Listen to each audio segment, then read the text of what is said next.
The Wedding Presents are a British indie band from Leeds who existed from 1985 to 1987 and then again from 2004.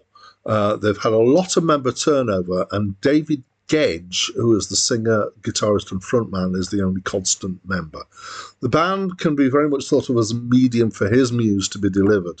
They have released 9 studio albums, the most successful being their first, George Best. In their early years, they were heavily championed by the veteran radio DJ John Peel. My name is Dan. This is the first album by The Wedding Present. It's the second time that I've reviewed this. You won't find another review of this album on this channel, but before I started this channel a couple of years ago, I was doing reviews on a blog, and this was one of the ones that got reviewed there. So I have a little bit of a history. Now, the Acclaimed music listing for this album includes in its genres, as well as jangle pop, it says C86. Now, I had to go and look that up. So C86 was a cassette compilation that was released in 1986 and was attached to the front cover of the British music magazine NME. And it featured new bands licensed from British independent record labels at the time. But it was particularly based or particularly focused on guitar-based music with jangly guitars, and it says here melodic power pop. So apparently this became known as a genre, the C86 genre. Now, The Wedding Present did have a track on that cassette, so I guess they qualify. But I couldn't tell you whether that's accurate in general or not, because I don't really know about this.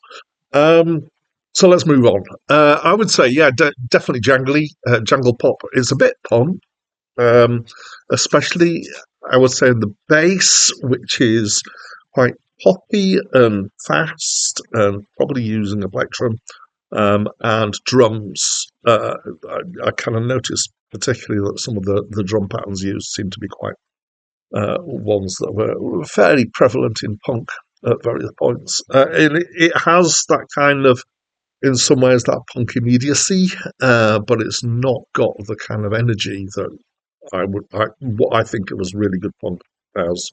It's dominated by the jangly guitar of Gage. You can tell that he's the songwriter and that this is the backbone of the music, and that basically the guitar is leading in terms of the other players are following him. And very often the introduction is on guitar, so that he's kind of setting the bass and setting everything. This is an observation, not a criticism. It's not saying that this is wrong, but it's fairly obvious that with he writes the songs and he sings the songs and he plays the guitar, and he is kind of the main attraction here in this. Musically, it's fairly straightforward. I didn't find it particularly inspired. It's mildly raw, so again, that kind of leans towards the kind of punk sensibility. His singing, I have to say, I don't find his voice particularly. It's not one of those voices that go, "Oh, yes, this is a nice voice to listen to." It's not particularly attractive as a voice. It's not a particularly strong voice, but it is fairly recognisable, which is always, a good thing. Sometimes he doesn't quite hit his tuning, I'm afraid.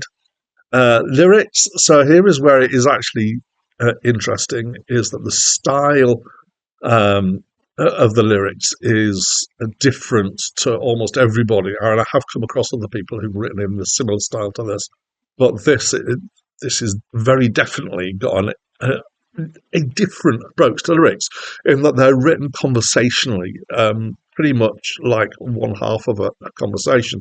So it has a lot more of the kind of acknowledgement words and yes, of course, kind of things, and well, you see, those kind of punctuation that we have in normal speech when we're having a conversation.